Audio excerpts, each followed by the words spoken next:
नमस्कार बच्चों, मैं शिवांगी सिंह आपका डिलाइट आईएएस में बहुत बहुत स्वागत करती हूँ। बच्चों, आज हम बात करेंगे एनसीईआरटी के चैप्टर 2 की। एनसीईआरटी क्लास 11 समाज का बोध, उसके चैप्टर 2 की बात करेंगे। आप जानते हैं हमने पिछले लेक्चर में सामाजिक संरचना, स्त्रीकरण और सामाजिक क्रियाओं के चैप्टर नंबर 1 को पढ़ा था। आज हम बहुत ही आसानी तरीके से चैप्टर नंबर 2 को पढ़ेंगे, जिसमें अब हम देखेंगे कि सामाजिक परिवर्तन और सामाजिक व्यवस्था आखिर कैसे हो रही है, चाहे वो ग्रामीण समाज में हो चाहे वो नगरीय समाज में हो। उसमें क्या क्या चेंजेस और प्रॉब्लम्स और किस तरीके से उसके स्ट्रेटिफिकेशन तो हमने पढ़ लिया था, है ना। अभी चेंजेस पढ़ेंगे, ठीक है, और उसकी कैसे व्यवस्था होती है इस चीज को देखेंगे। बच्चों, चूंकि हम इस चीज को इसलिए पढ़ रहे हैं क्योंकि इसकी वजह से हमारी एक बेसिक अंडरस्टैंडिंग हो जाए। जब बेसिक अंडरस्टैंडिंग होगी किसी भी चीज की, तो आप खुद को अच्छे से एक्सप्रेस कर पाएंगे, है ना। तो वो आपके पर्सनालिटी डेवलप में भी काम करेगा और आपके एथिक्स और ऐसे में भी वर्क करेगा। तो चलिए हम बिना टाइम वेस्ट किए स्टार्ट करते हैं इसे। चैप्टर नंबर 2, ग्रामीण तथा नगरीय समाज में सामाजिक परिवर्तन तथा सामाजिक विकास।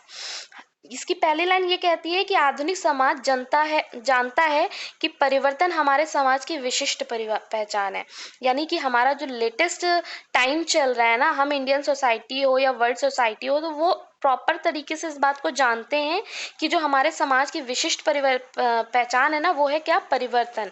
ठीक है। पर अच्छा, वैसे समाजशास्त्र को हमने क्यों पढ़ा था, क्यों जानना शुरू किया था? ये हमने 17वीं से 19वीं शताब्दी में जानना चालू किया था। यूरोपीय समाज को समझने के लिए किया था। जो सामाजिक परिवर्तन है वो नवीन और हाल की सच्चाई है ना। अभी मैंने आपको बताया ये करंट सिनेरियो है, ये नवीन और हाल की सच्चाई है। कैसे है भाई? मानव जाति कब कब उद्भव हुआ था? 5 लाख वर्ष पूर्व हुआ था। कृषि उसमें से 12,000 वर्ष पूर्व आई थी। सभ्यता का लेकिन विकास कब से शुरू हुआ है? 6,000 वर्ष पूर्व शुरू हुआ है ना। लेकिन इसमें जो लगातार व तीव्र जो परिवर्तन हम देखते हैं वो कब से देखते हैं? 400 वर्षों से देखते हैं। उसमें से भी तेजी से कब से देखते हैं? 100 वर्षों से भी देखते हैं। आप उसमें भी और तेजी से देखेंगे तो कब से देखेंगे? 30 वर्षों में देखेंगे। आप खुद इस चीज को एक बेसिक तरीके से अपने आसपास की चीजों में देखिए कि आप पिछले 10 सालों में आप में कितने चेंजेस आए। ऑब्वियस सी बात है ना, आए हैं। काफी सामाजिक परिवर्तन हुए हैं। अच्छा, सामाजिक परिवर्तन कहते किसको है? क्या इसमें सभी कुछ परिवर्तन को शामिल करते हैं या सबको शामिल कर लिया जाता है? नहीं, इसमें ना बड़े परिवर्तन सिर्फ शामिल होते हैं। बड़े परिवर्तन का मतलब क्या? कितना बड़ा परिवर्तन है ये मतलब नहीं होता है कि हैवी चेंजेस है या छोटा चेंजेस है, कैसा चेंज नहीं। वो परिवर्तन का जो प्रभाव है वो कितने बड़े भाग पे पड़ रहा है, इसे कहते हैं हम सामाजिक परिवर्तन। ठीक है, आगे देखेंगे कि सामाजिक परिवर्तन का जो वर्गीकरण है वो प्राकृतिक आधार पर या तो हम नापते हैं या तो हम गति के आधार पर नापते हैं। यानी कि वो स्लो हो रहा है या वो तेज हो रहा है या वो अचानक से हो गया है, तो इस चीज पे नापते हैं। तो चलिए हम पहले प्राकृतिक आधार पे देख लेते हैं कैसे। जो प्राणी शास्त्री एक नेचुरलिस्ट हैं, चार्ल्स डार्विन जी, उन्होंने एक सिद्धांत दिया था, उद्विकासीय सिद्धांत। इसमें ये इन्होंने कहा था कि कैसे जीवित प्राणी जो होते हैं वो धीरे धीरे विकसित होते हैं और लंबे समय तक होते रहते हैं।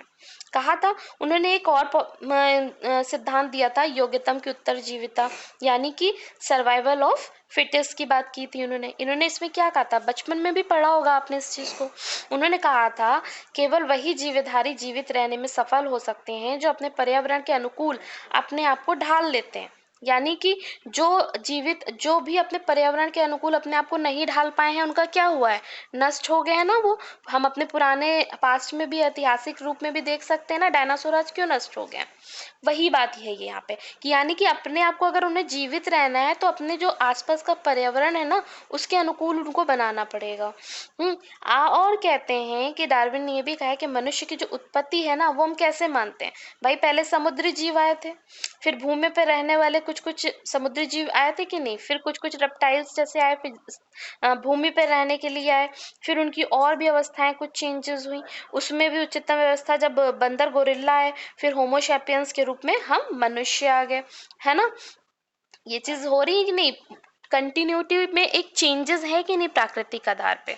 भाई कैसे, देखिए आप कहते हैं ना कि पहले सांप के पैर हुआ करते थे, जब वो चलने लगा बिलों में रहने लगा तो उसके पैर नष्ट हो गए। फिर कहते हैं कि जिराफ की जो आपकी गर्दन क्यों लंबी है? क्योंकि वो उचक उचक करके और थोड़ा सा उठ करके पेड़ों को खाने की कोशिश करता था। तो यही चीजें हैं यहाँ पे, है ना। तो वो चेंजेस होते गए। डार्विक सिद्धांत जो है प्राकृतिक प्रक्रिया को दर्शाता है, जो विश्व में सोशल डार्विनिज्म के नाम से भी कहलाया। और दूसरे परिवर्तन क्या होते हैं? क्रांतिकारी परिवर्तन होते हैं। इसमें क्या होता है? ये अचानक से हो जाते हैं, ठीक है। इनका प्रयोग जो है ना, मुख्यतः प्रयोग कौन करते हैं? राजनीतिक लोग करते हैं, राजनीतिक सत्ता के संदर्भ में होता है। इनके चेंजेस ना बड़े हैवी होते हैं, ठीक है। ये जब चेंज लाते हैं ना, तो अपने जो पुराने वर्ग का जो चेंजमेंट होता है उसको विस्थापित कर देते हैं। यानी ये कुछ ऐसा चेंजमेंट लेकर आएंगे कि पुरानी जो सत्ता होती है उसको पूरी तरीके से विस्थापित कर देते हैं, ये चेंज कर देते हैं। तो जैसे फ्रांसीसी क्रांति, 1917 की रशिया क्रांति, औद्योगिक क्रांति के बारे में आप जानते हैं, जिसने पूरे वर्ल्ड में कितना हैवी चेंजमेंट लेकर आया। संचार क्रांति और संरचनात्मक परिवर्तन, ये हम पढ़ चुके हैं लास्ट चैप्टर में, फिर से देख लेते हैं। जैसे क्या मतलब है कि समाज का संरचना में परिवर्तन, किसी भी जो समाज है उसका जो स्ट्रक्चर है वो कैसे चेंज हो रहा है ना, उसका जो चेंजमेंट होता है, आखिर वो भी तो एक सामाजिक परिवर्तन ही है ना। समाज पे किसी ना किसी रूप का आपका प्रभाव डाल रहा है। कैसे? जैसे कि कागज रुपए का, कागज जो है ना, कागज रुपए एक मुद्रा के रूप में जैसे यूज हुआ। पहले क्या होता था? सोना और चांदी के रूप में, धातु के रूप में आपकी मुद्रा का यूज होता था। तो क्या होता था कि सोना चांदी के ऊपर जो लिखा हुआ मूल्य होता था उससे ज्यादा तो उस धातु का मूल्य होता था। लोग बेच देते थे, लोग उसको यूज कर लेते थे या संग्रहित कर लेते थे, खर्च ही नहीं करते थे। इसका अर्थव्यवस्था पे तो असर पड़ेगा ही ना। तो वही चीज है। लेकिन जब हमारा कागज रुपए, कागज के रूप में जब मुद्रा आया, तो क्या हुआ कि कागज पे जो लिखी हुई मुद्रा है उसी की इंपॉर्टेंस रह गई, कागज की इंपॉर्टेंस नहीं रही। तो जब वो हुआ तो क्या हुआ कि हमारी अर्थव्यवस्था बढ़ी, उस पर एक अच्छा परिवर्तन आया। इसी तरीके से मूल्य और मान्यताएं हैं, इनमें भी परिवर्तन होता है ना। जैसे बच्चे या बचपन से संबंधित विचार को ले लो। 19 में क्या होता था? 19 सेंचुरी में कम उम्र में ही जो बच्चे होते थे वो काम करने के योग्य हो जाते थे ना। 5-6 साल के हुए नहीं कि उनको कारखानों में भेज रहे हैं या खेती किसानी में जो है उनके पेरेंट्स उनको लेके के जा रहे हैं। लेकिन जब 20वीं शताब्दी आई तो उन्होंने कहा नहीं भाई, बचपन का भी अपना एक विशिष्ट अवस्था है, ये एक बात आई। तो क्या हुआ? इसके बाद में बाल श्रम कानून आ गए, अनिवार्य शिक्षा कानून आए। लेकिन आज भी हम देखते हैं कि कहीं ना कहीं बाल श्रम कानून, ये देखिए, अभी भी आंशिक रूप से है विद्यमान। कैसे? जैसे दरी बनाना है या छोटी मोटी दुकानों में आप देख सकते हैं कि अभी भी बच्चे काम कर रहे हैं, भले ही वो गैर कानूनी है लेकिन स्टिल दे आर वर्किंग, है ना। क्या आप हमें बच्चों बता सकते हैं कि जो बाल श्रम से रिलेटेड जो एक्ट आया था हमारे इंडियन कॉन्स्टिट्यूशन में, वो कौन सा एक्ट था? वो किस सन में आया था? और उसकी एज क्या है? क्या आप बता सकते हैं ये चीज मुझे? चलिए हम आगे चलते हैं कि सामाजिक परिवर्तन जो है इसके 5 प्रकार के स्रोत या कारण हैं। कैसे सामाजिक परिवर्तन हम मानते हैं कि भाई सामाजिक परिवर्तन इन एलिमेंट्स की वजह से हमारे यहाँ सामाजिक परिवर्तन हो सकता है। पर्यावरण तरीके से हो सकता है, तकनीकी तरीके से हो सकता है, आर्थिक कारण से हो सकता है, राजनीतिक कारण से हो सकता है, सांस्कृतिक कारण से होता है।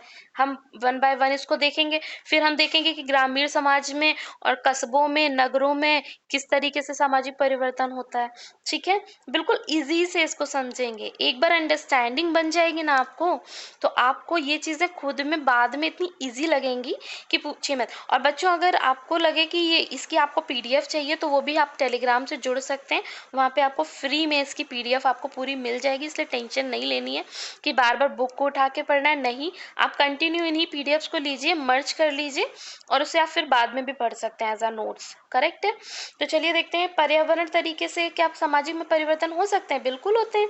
देखिए, पर्यावरण पारिस्थितिकी की भौतिक पर्यावरण तो आपको समाज का परिवर्तन देते ही है ना। जैसे आपका मरुस्थल में आप कोई रहता है, कोई ठंडी जलवायु में रहता है, दोनों का अलग अलग खान पान होगा, अलग अलग रहन सहन होगा, अलग अलग आर्थिक क्रियाएं होंगी। किसी के यहाँ कुछ अच्छा मिलता होगा, किसी के यहाँ कुछ अच्छा होगा जो उनको आर्थिक सशक्त बनाता होगा।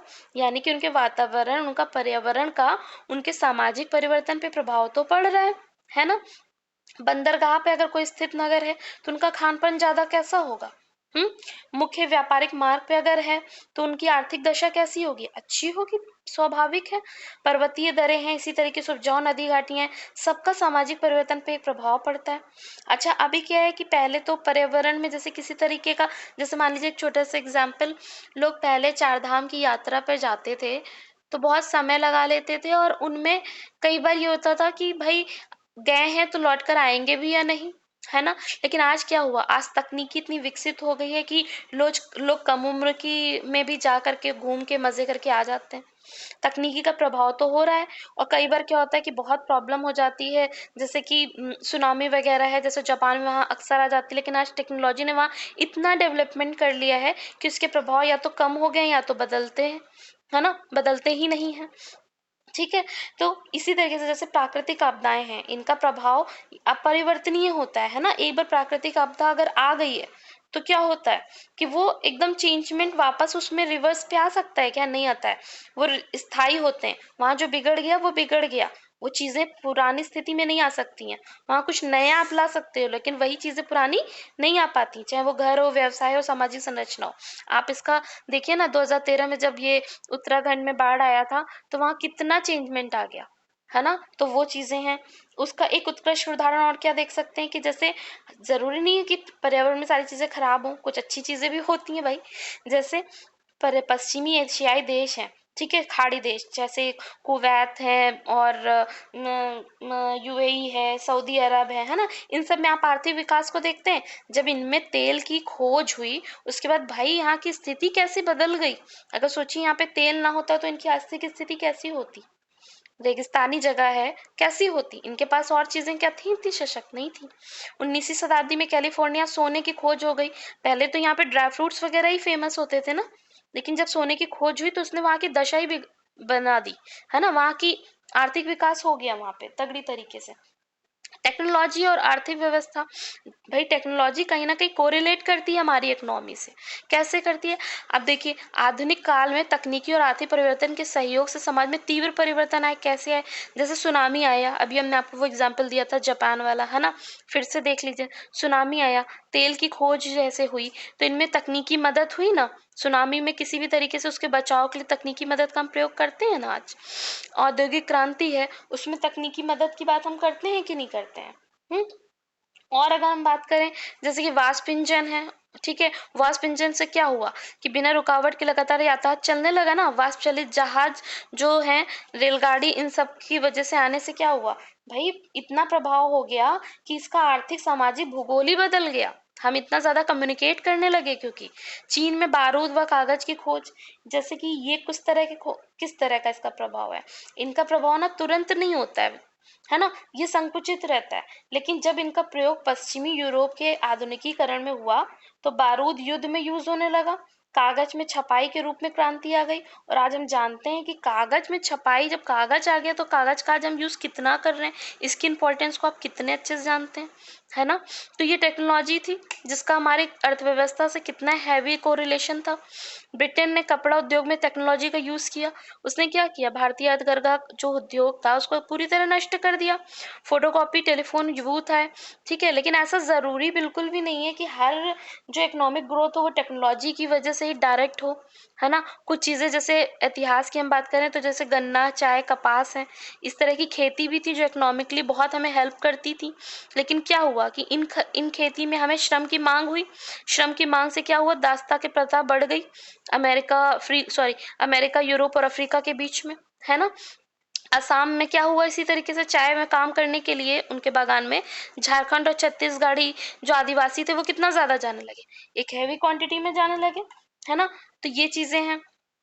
और हम बात करेंगे कि राजनीति में किस तरीके से भाई इनका बहुत प्रभुत्व देखते हैं, कैसे सामाजिक परिवर्तन देते हैं। राजा रानी की जो क्रियाएं होती थी, उनकी वो किसी भी तरह की क्रियाएं, उनका समाज पे प्रभाव पड़ता था कि नहीं पड़ता था। वो किसी तरह के ऑर्डर्स देते थे या किसी तरह के रूल्स बनाते थे, उसका हमारा सामाजिक पे एक हैवी इन्फ्लुएंस होता था। युद्ध में चाहे वो हारे या जीते, अगर हारते थे तो उसका भी हैवी इन्फ्लुएंस होता था, जीतते थे तो हमारे पास समृद्धि आ जाती थी। कई तरीके के युद्ध में हो सकता है वो हाथी घोड़े जीत लेते, या किसी तरह की आभूषण जीत लेते, और बहुत कीमती धातु जीत लेते, या कीमती आभूषण जीत लेते, या किसी प्रकार के कोई समृद्ध या कृषि आधारित कोई इस तरीके का क्षेत्र जीत लेते। तो उससे हमारे लिए क्या होता था, वो हेल्पफुल होता था, है ना। अमेरिका है, अमेरिका का जापान पर परमाणु बम जो है उसका प्रयोग आज भी हम जानते हैं, ये हिरोशिमा नागासाकी में जो ये हुआ था, उसकी वजह से आज भी बच्चे वहां पे जिस तरीके से कुपोषण से जन्म लेते हैं, या उसका कैंसर का किस तरीके से वहाँ पर प्रादुर्भाव रहा, हम जानते हैं ना। ऐसा नहीं कि सारी चीज़ें खराब ही हुई थी, कुछ चीज़ें भाई अच्छी भी हुई थी। जैसे देखिए, सोचिए, इन बातों को पढ़िए बच्चों, बड़ा मजा आएगा आपको समझने में, इन चीज़ों को बड़ा अच्छा लगेगा कि अमेरिका का जापान पे, जैसे हम कहते हैं कि इंडिया पे स्वतंत्रता संग्राम का ब्रिटिश का हमारे यहाँ अगर कुछ चीज़ें खराब थी तो कुछ चीज़ें बड़े पॉजिटिव इम्पैक्ट भी थे ना। तो वैसे ही जब ये जापान जो है वो अमेरिका का कॉलोनियल सिस्टम बना, उपनिवेशवाद बना, वहां पे काफी टाइम तक अमेरिका जब रहा, उस समय क्या था कि जो जापान था वो उद्योग को सीखने की कोशिश कर रहा था, लेकिन इनकी वजह से 1970 तक जापान की टेक्नोलॉजी ने अमेरिका को पिछाड़ दिया, किसमें, कार निर्माण में, और आगे निकल गई। यहाँ तक 1970 से 1990 में जापानी उद्योग पूरी दुनिया पर राज कर रहा था, खास करके यूरोप और अमेरिका की औद्योगिक संस्थाओं पर। जापान ने युद्ध तंत्र की अपेक्षा आर्थिक व तकनीकी में अमेरिका को चुनौती दी। कितनी अच्छी बात है ना, सीखने वाली बात भी है कि उन्होंने युद्ध नहीं किया इनसे वापस, बल्कि क्या किया, आर्थिक और तकनीकी क्षेत्र में पीछे छोड़ दिया। या हम एक नॉर्मल इंसान को भी सीखने की जरूरत है इस बात से। इसी तरीके से ब्रिटिश शासन, भारतीय स्वतंत्रता संग्राम भाई, ब्रिटिश शासन सिर्फ अंत ही नहीं हुआ, बल्कि इसने भारतीय समाज को पूरी तरीके से बदल दिया। नेपाली जनता है 2006 में राजवंश को पूरी तरीके से इन्होंने नकार दिया।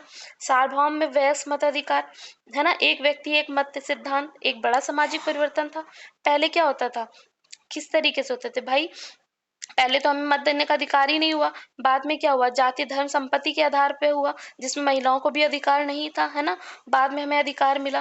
क्या हम बता सकते हैं कि बच्चों वो कौन सा एक्ट था, चलिए हम एक्ट बता देते हैं 1988 का, वो कौन सा अमेंडमेंट था, उसके थ्रू आपकी जो 21 साल की उम्र से, वयस्क मताधिकार में 21 साल की उम्र से 18 साल की उम्र कर दिया गया। क्या आप हमें कमेंट में बता सकते हैं? इसके बाद हम देखते हैं कि संस्कृति, इसका भी बहुत बड़ा प्रभाव पड़ता है। कैसे, संस्कृति का आशय मनुष्य के जीवन को आकार देने के लिए आवश्यक विचार, जो मूल्य हैं, उनकी जो मान्यताएं हैं, उनके रूप में होता है ना, कि उनके भाई संस्कृति के कुछ तो मान्यता मूल्य होंगे ना। जैसे एकदम आसान भाषा में अगर इसको समझें तो ये कि आप हैं, आप आज क्या हैं, आप किस तरीके की सोच को रखते हैं, आप बड़ों को कैसे मानते हैं, आप छोटों को कैसे मानते हैं, आप स्त्रियों को कैसे देखते हैं, आप दूसरे धर्म को कैसे मानते हैं, ये सब आपको कहाँ से मिल रहा है, ये सब आपकी संस्कृति से मिल रहा है ना। इसका सबसे बड़ा उदाहरण क्या है, धर्म। ये धर्म आपको बताता है कि आपको क्या करना है ना, ये करेक्ट है। ये इसका सामाजिक प्रभाव बहुत बड़ा है, ये छोटा सा नहीं है, ठीक है। इसका मान्यता मानदंडों द्वारा आपको बताता है कि आपको क्या करना है, कैसे करना है। चाहे प्राचीन भारत में बौद्ध धर्म हो, इसका राजनीतिक जीवन पर कितना प्रभाव पड़ा था, ऑल ओवर वर्ल्ड इसका प्रभाव पड़ा था, है ना। मैक्स वेबर का अध्ययन जो है कहता है the Protestant ethic and the spirit of capitalism. इसमें क्या कहते हैं कि पूंजीवादी सामाजिक प्रणाली में कुछ प्रोटेस्टेंट ईसाई वर्ग ने किस प्रकार मदद की, आर्थिक सामाजिक परिवर्तन पर प्रभाव आया बहुत ज्यादा। समाज में महिलाओं की स्थिति क्या हुई, आधुनिक महिलाएं अब क्या कर रही हैं, सत्ता के लिए भाई संघर्ष करती हैं। वो पहले जैसी सीन नहीं रहा है, अब वो संघर्ष कर रही हैं। द्वितीय विश्व युद्ध के समय में पाश्चात्य जो देश थे उसमें तो कारखानों में भी कार्य करने लगी थी। पहले ऐसा नहीं था, महिलाएं नहीं जाती थी, सिर्फ पुरुष जाते थे। वो जहाज बना सकती थी, मशीनें चला सकती थी, हथियारों का निर्माण कर सकती थी। इसके लिए क्या करने लगी, संघर्ष करने लगी और अपनी संस्कृति से जुड़ने लगी। तो क्या हुआ, इसका समाज पे प्रभाव पड़ा, बिल्कुल पड़ा, बहुत बड़ा प्रभाव पड़ा। उपभोक्ता विज्ञापन की हम बात कर लें, महिलाओं को एक निर्णायक सदस्य के रूप में देखते हैं। कैसे, जैसे कि एक आप हैं, ठीक है, आप कोई भी घरेलू में वस्तुएं लें या किसी तरह की कोई प्रसाधन सामग्री लें, किसी भी चीज को, तो महिलाएं का विज्ञापन आप देखते हैं ज्यादा आता है। क्यों आता है, क्योंकि महिलाएं एक निर्णायक सदस्य के रूप में भूमिका क्यों निभा रही हैं, क्या ज्यादा चीजें, क्योंकि वो उस चीज का प्रयोग ज्यादा कर रही हैं, है ना। तो इसकी वजह से क्या हुआ कि महिलाओं कितनी संवेदनशील हैं, किस बारे में क्या सोचती हैं, कितना सोचती हैं, डायरेक्टर्स बाकी लोग इस बारे में सोचने लगे, तो महिलाएं एक मेन कैंडिडेट के रूप में आ गई। उपभोक्ता चाहे विज्ञापन हो, चाहे मीडिया के रूप में वो आगे हो, चाहे घर में वो खरीदने के मामले में हो, दोनों में ही वो एक निर्णायक सदस्य हो गई। खेलकूद है, खेलकूद हमेशा से एक संस्कृति का भाई अभिव्यक्ति रहा। कैसे रहा, खेलकूद में जैसे एक एग्जाम्पल ने क्रिकेट का, ब्रिटिश राजशाही का था ये, लेकिन ये पूरे देश में फैल गया। भारतीय राष्ट्रीय गौरव को तो एकदम अलग ही एग्जाम्पल बन गया, है ना, गौरव बन गया। और हम आज भी जानते हैं कि इंग्लैंड को हराना हमेशा से कुछ खासता रहता है हमारे लिए, है ना। तो इंग्लैंड ऑस्ट्रेलिया की टीम जो है वो उसकी प्रतियोगिता, ऑस्ट्रेलिया भी एक अलग ही रौश में इंग्लैंड को हरा देना चाहती है हमेशा। 1970-80 में तो वेस्ट इंडीज जो है वो क्रिकेट टीम का वर्चस्व पूरी दुनिया पर था। हम्म। और देखते हैं सामाजिक व्यवस्था। ठीक है, सामाजिक व्यवस्था में क्या चीज है कि जैसे कि इसके पहले चलिए मैं एक बात और भी आपसे कहते हैं कि जैसे सामाजिक परिवर्तन है ना, तो उसको हम पीछे यानी विगत समय के अच्छी तरह से समझ सकते हैं, है ना, जब वो घटित हो चुका है कि सामाजिक परिवर्तन कैसे किस तरीके से हुआ था। तो उसके होने का हम आगे जो है परिचित भी हो जाएंगे इससे, और उसके लिए आगे हम तैयारी कर सकेंगे कि आखिर हमें सामाजिक व्यवस्था हमारी कैसे होनी चाहिए। बहुत इंपॉर्टेंट है ये सामाजिक व्यवस्था। क्यों है? क्योंकि सामाजिक परिवर्तन सामाजिक व्यवस्था के साथ ही समझा जा सकता है। सामाजिक का स्थिर होना जरूरी ये है, ये कहती है हमारी सामाजिक व्यवस्था। सामाजिक व्यवस्था क्या कहती है? सामाजिक व्यवस्था कहती है कि समाज का स्थिर होना जरूरी है। जैसे कि भाई हम किसी बात का तो प्रतिरोध करेंगे, लेकिन किसी बात को हम विनियमित भी करेंगे, यानी कि रेगुलेट भी करेंगे किसी चीज को। ये क्यों संभव है? यानी कि हम समाज जो है अपने आप को समय के साथ पुनरुत्पादित तो करता है, रिप्रोड्यूस तो करता है, लेकिन स्थायित्व को बनाए रखता है। स्थायित्व तो मतलब उसकी कंटिन्यूटी यानी स्थिरता को बनाए रखता है। यह भी बिल्कुल टेंशन नहीं लेना है। अगर नहीं समझ में आ रहा है मैं एग्जाम्पल दूंगी, बिल्कुल क्लियर आपको समझ आएगा मैं क्या कह रही हूँ। एक ऐसी सामाजिक व्यवस्था हमको बनानी होती है जो जिसमें चेंजमेंट्स तो हो, वो तो ठीक है, लेकिन कुछ चीजें ना एकदम स्थायित्व तो बनी रहे यानी स्थिर बनी रहती हैं। और ये चीजें हमेशा कमोवेश वैसी ही बनी रहती हैं जैसी वे हैं, ये कह रही है ये किताब। क्यों होता है इसको एग्जाम्पल दे करके समझिए कि कैसे होता है।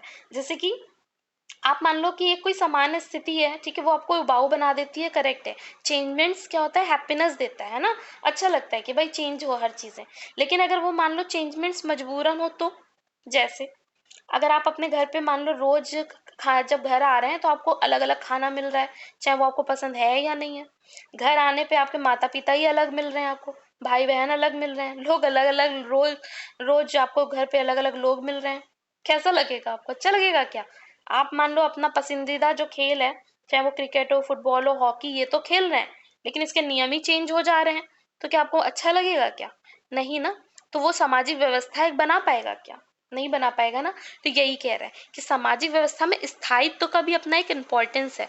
जो चीज वैसी है वो वैसी ही बनी रहे, पुनरुत्पादित तो हो, रिप्रोड्यूस तो हो, लेकिन चेंजमेंट्स नहीं, एक स्थिरता बनी रहे।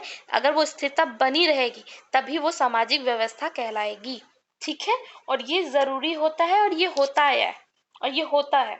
ठीक है, और क्या कह रहे हैं कि शोषक वर्ग अपने हितों के लिए परिवर्तन चाहता है। भाई कौन परिवर्तन चाहेगा? कौन, है ना? इस सामाजिक व्यवस्था में क्या चेंजमेंट कौन चाहेगा? वही ना जो शोषक वर्ग है, जिससे वो चीजें नहीं समझ में आ रही, वो क्या करेगा? संघर्ष करेगा।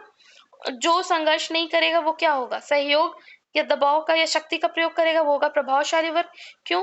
भाई इनके लिए तो इनकी स्थिति अनुकूल है ना, ये तो चाहते ही नहीं है ना कि कोई भी चेंजमेंट्स आए, ये चाहते हैं वैसी स्थिति बनी रहे। तो ये क्या करेंगे? परिवर्तन का विरोध करेंगे, है ना। तो ये चीजें होती है, जबकि प्रभावशाली वर्ग के पास ये शक्ति होती है कि वो चेंजमेंट्स को कर सकते हैं, है ना। तो वो जब चेंजमेंट को करते हैं तो कैसे करते हैं? एक दबाव के रूप में करते हैं, एक शक्ति के साथ करते हैं, एक सत्ता के रूप में करते हैं। ऐसा करते हैं वो, क्योंकि क्या होता है कि जैसे कई बार कुछ चीजें हैं जो हमको पास में अच्छी लगती थी, आज नहीं अच्छी लगती हैं, कल हो सकता है अच्छी लगे, है ना। लेकिन कई बार ऐसी चीजें होती हैं जो हमें पास में नहीं अच्छी लग रही थी और आज हम उस चीज को मानने लग पड़े हैं अचानक से। कई चीजें होती हैं जो पास में अच्छी लग रही थी, आज हम नहीं मान रहे हैं और फिर हम मानने लग रहे हैं। ये क्या नाटक है? तो इन सब चीजों को एक बैलेंस करने के लिए क्या होता है ना कि कुछ चीजें जो इंपॉर्टेंट होती हैं, जो माननी ही चाहिए, उसको क्या होता है कि सामाजिक व्यवस्था के दो नियम होते हैं। क्या नियम होते हैं? कि या तो आप उसको खुद मान लो, या तो हम आपको मानने के लिए बाध्य करेंगे। और ये बाध्य कौन करता है? सत्ता वर्ग करता है।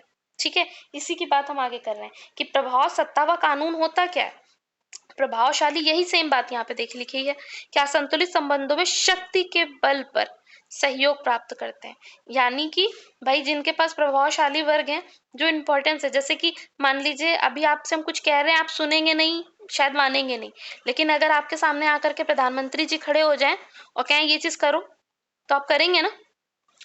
भाई वहां पे एक शक्ति आ जाएगी ना, तो वो शक्ति के बल पे आप सहयोग प्राप्त हो रहे हैं ना। तो ये चीजें हैं। यहाँ पे क्या है कि समाज शास्त्र की संकल्पना, वैधता। अच्छा ये भी एक चीज इंपॉर्टेंट है कि शक्ति को हम ये कैसे मानेंगे कि ये शक्ति काम कैसे कर रही है। क्या जरूरी है कि शक्ति के भय से ही हम इस काम को करें? नहीं, उसमें एक वैधता नाम का वर्ड आता है, यानी कि जो चीजें वैध हैं, उचित हैं, वही सही मानी जाएंगी, सारी नहीं मानी जाएंगी। ठीक है। तो अब इसमें क्या होता है कि जो शक्ति है वो कानूनी भी हो सकती है और नहीं भी हो सकती है। जैसे जैसे कानूनी क्या है, पुलिस ऑफिसर है, जज है, स्कूल शिक्षक है। एक जज है, वो कोर्ट रूम में तो अपना जज है, लेकिन जब वो बाहर गया तो क्या उसकी जजमेंट काम करेगी? नहीं करेगी। वहां पे कानून को लागू करने के लिए कौन होगा? पुलिस ऑफिसर होगा। लेकिन अगर जो पुलिस ऑफिसर है, अगर वो वहां पे तो काम कर रहे हैं, लेकिन वो किसी की निजी जिंदगी में क्या हस्तक्षेप कर सकते हैं? नहीं। तो वहां पे क्या चीज काम होगा? आपकी अपनी स्किल्स काम करेंगी, है ना। तो हर किसी का अपना एक दायरा होता है, लेकिन ये सख्ती से काम आते हैं। पुलिस ऑफिसर है, जज है, या स्कूली शिक्षक है। मतलब जो जब आप स्कूल पे ट्वेल्थ में पढ़ते होंगे, तो आपके शिक्षक आपको एक शक्ति के साथ आपको रूल्स देते थे, आपको होमवर्क देते थे, और आपको वो करना पड़ता था। ज्यादा शक्ति होती थी, है ना, वहां पे सत्ता का प्रयोग होता था। लेकिन दूसरी ओर क्या होता है भाई, कम अथवा नहीं बोला ना कि कानूनी हो सकती है या नहीं हो सकती है। तो जो नहीं हो सकती है कानूनी शक्ति, वो क्या होती है?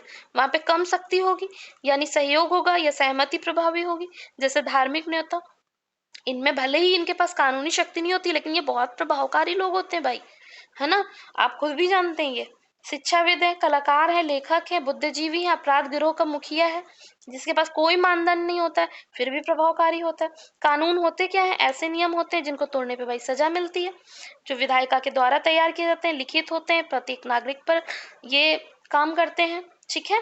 तो विवाद, संघर्ष तथा अपराध तथा हिंसा के बारे में चलिए हम पढ़ लेते हैं कि ये क्या चीजें हैं। इसमें क्या होता है कि विवाद असहमति के लिए एक शब्द है। मतलब विवाद कब होगा? जब आप किसी चीज के लिए असहमति जताएंगे कि नहीं भाई ये चीज हमें नहीं पसंद आ रही है। जहाँ संघर्ष होगा या प्रतियोगिता हो सकती है ना। जैसे युवा असंतोष, दोहरी संस्कृति। युवा असंतोष क्या है कि वो पुरानी चीजों को एक्सेप्ट भी कर रहा है, लेकिन कुछ चीजें के लिए विवाद और संघर्ष भी करता है। राजनीतिक दलों की अलग अलग कार्यसूचियां कैसे होती हैं, जबकि सभी एक ही संविधान को फॉलो कर रहे हैं, फिर भी अलग अलग उनकी सोच होती है। हैं जी, होती है ना। तो वो चीजें हैं समाज में। तो अपराध क्या होता है? ऐसा कर्म होता है जो विद्यमान कानून को तोड़ता है। ठीक है। हिंसा क्या होती है भाई? ये ना हिंसा विरोध, जब हम विरोध करते हैं, किसी के लिए विवाद करते हैं, उसका जब उग्र रूप होता है, तो हम हिंसा के रूप में चेंजमेंट आ जाता है। अच्छा, अपराध में एक बात और कि जैसे कि कानून को तोड़ना तो अपराध होता है, लेकिन कई बार क्या होता है कि कुछ कानून न्याय संगत नहीं होते, हम उसको भी तोड़ते हैं। क्या वो भी अपराध के संगत में आएगा? हाँ जी, बिल्कुल आएगा। जैसे जैसे गांधी जी ने नमक कानून तोड़ा था, अपराध था वो, जेल भी उनको हुई थी, लेकिन क्या हुआ था? वो गर्व करते थे उस चीज पर, है ना। तो वो अपराध, कानून को तोड़ने में अपराध तो होगा, लेकिन ये जरूरी नहीं है कि हर कानून न्याय संगत हो। तो उसके लिए आवाज भी उठती है, संघर्ष भी होता है, विवाद भी होती है, असहमति भी होते हैं, अपराध भी होता है, और उसका एक रूप हिंसा भी ले लेता है कई बार, है ना। तो ये बेसिक चीजें हैं जो हमें अंडरस्टैंड कर रही है कि सोसाइटी आखिर वर्क कैसे कर रही है ना। तो अब देखिए इसमें इसमें क्या हो रहा है कि आधुनिक अब हिंसा कौन करता है? हाँ, हिंसा राज्य करेगा। ठीक है। अगर आप किसी चीज को नहीं मानेंगे तो हिंसा का वो प्रयोग कर सकता है, लेकिन अगर कोई और है, राज्य को छोड़ के कानूनी तौर पर कोई और है जो भी, जिस भी वजह से हिंसा हो रही है, तो वो हिंसा क्या होगी? गैर कानूनी होगी। राज्य कर रहा है तो कानूनी तौर है, लेकिन गैर कानूनी हो जाती है। लेकिन इसमें एक अपवाद है, क्या? आत्मरक्षा। उसमें अगर हिंसा आप कर रहे हैं तो वो गैर कानूनी नहीं होती है, लेकिन इसका इतना एक लंबा प्रोसीजर है। ठीक है। फिर बाकी देखते हैं गांव, कस्बों, नगरों में सामाजिक व्यवस्था, सामाजिक परिवर्तन। जल्दी जल्दी से देखेंगे कि गांव क्या होता है भाई, है ना। गांव में पद्धति कैसी होती है? शिकार करने की, भोजन की होती है। अस्थायी स्थायी कृषि होती है। अस्थायी स्थायी क्यों लिखा है? पहले अस्थायी कृषि थी, ठीक है, लेकिन फिर क्या हुआ? भूमि सुधार हुए, फिर उनके ट्रांसफर हुए। भूमि को हमने पट्टों से लेकर के, जमींदार से लेकर के मध्यम वर्ग के कुछ लोगों को दे दिया, है ना। वो स्थायी कृषि हो गई। क्यों हो गई स्थायी कृषि? क्योंकि वो अपने जीवक को उपार्जन के लिए, यानी अपनी आय के लिए अपने क्षेत्र से बाहर नहीं जा रहे हैं, अपने ही क्षेत्र की जो कृषि है उस पर निर्भर रह रहे हैं। तो क्या हो गया? वो उनकी कृषि कैसी हो गई? स्थायी हो गई। भूमि निवेश है, कृषि संपत्ति के रूप में यूज होने लगा, ठीक है, श्रम विभाजन, ये सब गांव की विशेषताएं। अब गांव और नगर को मानेंगे कैसे कि ये गांव है ये नगर है?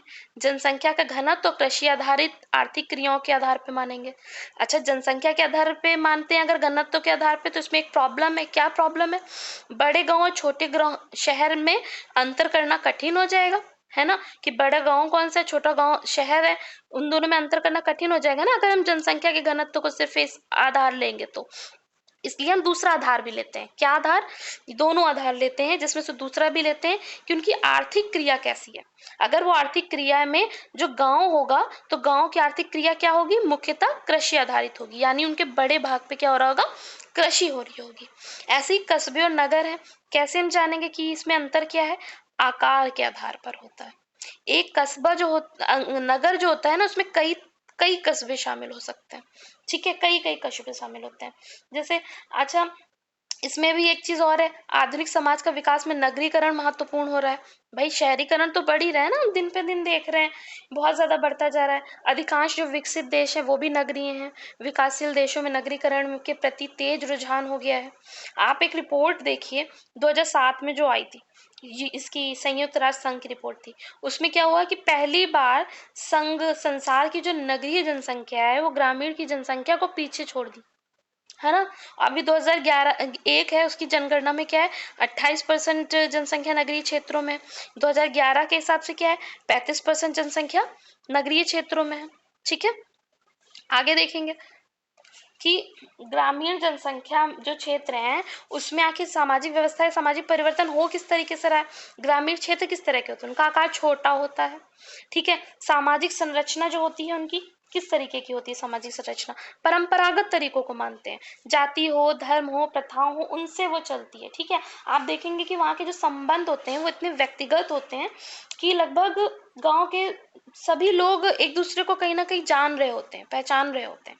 और व्यक्तिवाद वहां पे ना थोड़ा कम होता है, हम देखेंगे, आप देखेंगे वहां पे परंपरागत तरीके, जाति, धर्म, प्रथाएं, इन सब से संरचना, वहां का स्ट्रक्चर ज्यादा फॉलो हो रहा है, ठीक है। परिवर्तन नगर की अपेक्षा गांव में धीमा होता है। क्यों होता है? इसके कई रीजन है, ठीक है। एक तो वहां की सामाजिक व्यवस्था भाई बहुत मजबूत और स्थिर होती है। दूसरा, इनका बाकी दुनिया से जुड़ाव थोड़ा कम होता है। समाज के जो अधीनस्थ समूह के पास होते हैं, अभिव्यक्ति की स्वतंत्रता कम होती है। अधीनस्थ यानी कि जो किसी के अधीन है, ठीक है सॉरी, जो किसी ना किसी रूप में अधीन है, उनके पास अभिव्यक्ति की स्वतंत्रता कम होती है। यानी कि असहमति जो होता है ना, वो जताना बहुत कठिन होता है उन लोगों के लिए। कम जनसंख्या होती है यहाँ पे, लेकिन संगठित कार्य होता है, इसलिए प्रभावशाली वर्ग क्या होते हैं? उनका दबदबा हो जाता है भाई, क्योंकि संगठित कार्य होते हैं इनसे, क्योंकि कुछ छुप नहीं पाता है ना गांव में। गांव क्या होता है? बिखरे होते हैं, पूरी दुनिया से एकीकृत नहीं होते हैं जैसे नगर कस्बे होते हैं, इसलिए परिवर्तन कठिन व धीमा होता है। पहले ही बताया आपको हमने। संचार, है ना। अब लेकिन ऐसा पहले जैसा नहीं रह गया, गांव में कुछ चेंजमेंट्स भी हो रहे हैं। कैसे चेंजमेंट हो रहे हैं? जैसे संचार, टेलीफोन, टेलीविजन आ गया है, आज फोन है उनके पास गाँवों में, छोटे छोटे तरीके से यातायात है, सड़कें हैं, रेल है। तो इन्होंने क्या किया है, नगर और गाँव के जो अंतर है उसको कम कर रहा है ये। जो भूमि स्वामित्व है, भूमि सुधार से, चाहे वो कृषि संबंधी जो परिवर्तन थे, खासकर चाहे स्वतंत्रता के बाद, जो भी हमने आपको पहले ही बताया, जमींदार से लेकर के क्या हुआ, वास्तविक हकदार को दे दिया गया। जब उनको दे दिया गया तो उनका भाई, जब किसी को जमींदार से लेकर के उसका वास्तविक हकदार को दे देगा, तो जब वो उसकी भूमि हो जाएगी तो वो उसको प्रेम करेगा ना, वो उसकी आय को बढ़ाने के लिए कार्य करेगा ना, भूमि सुधार करेगा ना, तो उसके लिए बहुत सारे अच्छे अच्छे टेक्नोलॉजी उन सबका भी प्रयोग करेगा। तो कृषि परिवर्तन अगर होगा तो इसका सामाजिक परिवर्तन तो होगा ही ना, आय से लेकर के हर चीज पे परिवर्तन होगा। सामाजिक आंदोलन, इनमें इनमें इनका भी प्रयोग, ठीक है। तकनीकी प्रणाली का प्रयोग यहाँ से में नहीं होगा बच्चों, ठीक है। तकनीकी प्रणाली का प्रयोग, चाहे नई मशीनरी, उनका प्रयोग। कृषि की कीमतों में जो अचानक उतार चढ़ाव आते हैं, इसका आप देखते हैं एक चेंजमेंट होता है, इफेक्ट होता है, तभी आज एमएसपी वगैरह हम लेकर आ गए हैं। बाढ़ और सूखा, है ना, इसका एक बहुत बुरा प्रभाव पड़ता है सामाजिक परिवर्तन पे, सामाजिक व्यवस्था पे। हाल में कृषक आत्महत्या देख रहे हैं हम, बढ़ रही है। ग्रामीणों के लिए विकास कार्यक्रम जो है सरकार लेकर आती है, जिसका एक बढ़िया एग्जाम्पल है 2005 में राष्ट्रीय ग्रामीण रोजगार गारंटी अधिनियम, है ना। और लास्ट हम देखेंगे कि जो नगरीय क्षेत्र हैं, ठीक है, उसमें सामाजिक व्यवस्था तथा सामाजिक परिवर्तन भाई कैसे हो रहा है। प्राचीन समाज के जो नगर थे, ठीक है, वो कैसे होते थे, या तो व्यापार के, कब हम उनको बोलते थे वो नगर है प्राचीन समाज में, या तो व्यापार की दृष्टि से बढ़िया होते थे, या तो धर्म की दृष्टि से बढ़िया होते थे, या तो युद्ध की दृष्टि से बढ़िया होते थे। तब हम बोलते थे कि वो नगर है, ठीक है, प्राचीन समाज में। आज तो हमने नगर की परिभाषा और भी चेंज की है ना। तो जैसे पहले के टाइम में क्या था, ब्रह्मपुत्र नदी पे व्यावसायिक नगर तेजपुर था। कालीकट को हम जानते हैं, ये वही कालीकट है जो जमोरिन वाली स्टोरी, समझ गए, पुर्तगीज आए थे पहली बार, है ना, 1498 में। तो ये कोझिकोड है ना, ये शहर है, नगर है। धार्मिक स्थल जो भाई ऑब्वियस सी बात है, अर्थव्यवस्था को सहारा देता है। राजस्थान में जैसे अजमेर है, उत्तर प्रदेश में वाराणसी है, ठीक है। तो ये चीजें हैं। और हम बात करें जैसे नगर में, नगर क्या होते हैं, बहुत अधिक सघन होते हैं ना, अधिक होती है जनसंख्या, बहुत सघन होती है, इसीलिए तो जटिल होती है वहां की चीजों को मैनेज करना, है ना। व्यक्ति क्या होता है कि नगर क्या होता है कि व्यक्ति को संतुष्ट करने के लिए अंतहीन सुविधाएं प्रदान करता है, जबकि गाँव में ऐसा नहीं है। वहां पे व्यक्तिवाद क्या होता है, थोड़ा सा हतोत्साहित ही होता रहता है भाई। वहां पे व्यक्तिवाद नहीं, समूहवाद चलता है ना। और हम जहाँ पे देखते हैं कि जैसे नगर स्वतंत्रता तथा अवसर के कुछ व्यक्तियों को ही प्राप्त होते हैं। स्वतंत्रता और अवसर नगरों में कुछ व्यक्तियों को ही प्राप्त होते हैं। क्यों, जैसे कि आज हम रिजर्वेशन वगैरह भी देखते हैं। अल्पसंख्यकों को विलासितापूर्ण और इस तरीके का एक जीवन जीने में थोड़ी उच्च तरीके की चीजें होती हैं अल्पसंख्यकों के लिए, है ना। और हम क्या देखते हैं कि नगर में समूह पहचान का बड़ा विकास होता है। समूह पहचान मतलब जैसे आप मान लो आप कहीं से माइग्रेट कर रहे हो, आप गाँव से शहर पे जा रहे हो, तो आप भी ना मैक्सिमम देखोगे कि आप किस जाति के हो। अगर भाई अगर अगर अग्रवाल हो तो देखते हो अग्रवाल लोगों की कम्युनिटी कहाँ रह रही है, या हिंदू लोगों की कम्युनिटी कहाँ रह रही है, मुस्लिमों की कम्युनिटी कहाँ रह रही है। तो आप कहीं ना कहीं एक समूह पहचान को ढूंढते हैं, है ना। इसमें कुछ बाध्यताएं भी होती हैं, जो बाध्यताएं कोई और नहीं लगा रहा है, बल्कि आपका सामाजिक समूह के सदस्य ही लगा रहे हैं, जो परिचित सामाजिक आर्थिक बाध्यताएं होती हैं, ठीक है। ऐसा होता है।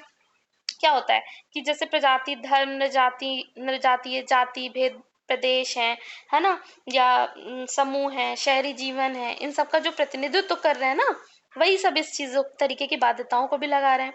नगरों में मनुष्य कहाँ रहेंगे, सामाजिक सांस्कृतिक पहचान पे ही तो भाई निर्भर कर रहा है ना उनकी, ठीक है। तो फिर आवासीय, सरकारी, औद्योगिक भूमि, उद्योग के सह अस्तित्व की अवस्था नहीं, यहाँ पे व्यवस्था होगा, ठीक है। मतलब जैसे कि गवर्नमेंट वहां पे देखती है ना कि आवास कहाँ रहेगा, सरकारी भूमि कौन सी होगी, औद्योगिक भूमि कौन सी होगी, जन स्वास्थ्य वहां का ठीक रहे, स्वच्छता ठीक रहे, पुलिस का शासन बढ़िया हो, वहां जन सुरक्षा शासन नियंत्रण रहे। ये सब बहुत जटिल क्रियान्वयन है, क्योंकि यहाँ पे जनसंख्या बहुत ज्यादा है, यहाँ पे संप्रदायवाद भी है, ठीक है। तो इसलिए, और प्रदूषण को भी कम रखना है, और स्वास्थ्य को भी ध्यान रखना है। तो ये एक जटिल चीजें होती है नगरीय की, ठीक है। बेघर के लिए आवासीय क्रियान्वयन भी देना है, ताकि बेघर बना क्या होता है, बस्तियों को जन्म देने लगते हैं। बस्तियों को जन्म देने का एक नया रूप भी आया है, क्या, ये घेटोइजेशन क्या है, जब धर्मों के बीच सांप्रदायिक जैसे तनाव बढ़ते हैं, ठीक है। आपने देखा है कि जैसे स्पेशली हिंदू और मुस्लिम में, है ना, तो बढ़ जाते हैं। तो क्या होता है कि जो मिश्रित विशेषताओं वाले पड़ोस के स्थान पर एक समुदाय पड़ोस में बदलाव का हो जाता है, यानी कि अलग अलग जो है समुदाय के बजाय कोई एक कंप्लीट समुदाय पड़ोस में आ जाता है ना। तो ये जो आज के संदर्भ में जैसे विशिष्ट धर्म, जाति समान पहचान वाले लोगों के साथ में रहने को जो है इंगित करता है, यही होता है गेटोइजेशन, ठीक है। जैसे जब 2002 के गुजरात दंगे हुए थे, उस वक्त ये बहुत बड़ा था। सुरक्षित परिवहन व्यवस्था होनी चाहिए। भद्रीकरण, ठीक है। भद्रीकरण क्या होता है कि पूर्वत निम्न वर्ग और मध्य वर्ग में परिवर्तन, ठीक है। निम्न वर्ग जो होता है इसका मध्य वर्ग या उच्च वर्ग में परिवर्तन होने लगता है, ठीक है। भद्रीकरण का मतलब क्या है कि जैसे कि जो भी निम्न वर्ग हैं वो अपर क्लास में या तो चेंज हो रहे हैं, या तो मिडिल क्लास में चेंज हो रहे हैं। कैसे हो रहे हैं, जैसे मान लो उन्होंने भूमि कोई खरीद रखी थी, वहां की कीमत बढ़ गई, किराया बढ़ने लगा, ठीक है। तो उनका उनका क्या हो रहा है भाई, बढ़ रहे हैं ना वो अपने आप में चीजें, वही भद्रीकरण है। ये नगरीय समाज में बहुत ज्यादा होता है। आज हम देख रहे हैं जनसंख्या की वृद्धि इतनी ज्यादा सघन होती जा रही है, जो नगरीय के लिए एक मुख्य चुनौती हो गई है ना। तो ये था आपके लिए चैप्टर नंबर 2 बच्चों, और थैंक यू सो मच। मैं शिवांगी सिंह, और अगले चैप्टर में हम पर्यावरणीय समाज पर देखेंगे। तो थैंक यू।